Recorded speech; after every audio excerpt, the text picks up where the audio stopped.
Hi guys, this is a new C-Stand that I have. You can see how it looks like.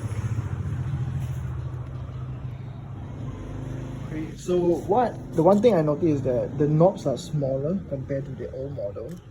So yeah, this new supplier, they sell this to me cheaper. So it can be a legit decision based on the budget or what you want to do lah. But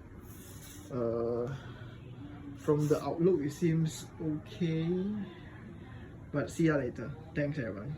Okay, so this is a side-by-side comparison between the C-stands. The left side is the budget one, the right side is the more expensive one. You can see the difference in the knob. Then you can see the length of the leg is slightly different.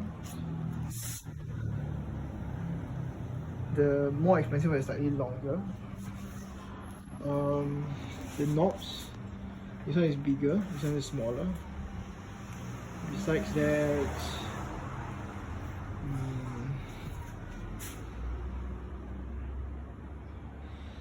it's not like not super duper different, but it has some differences, so you can decide based on your budget.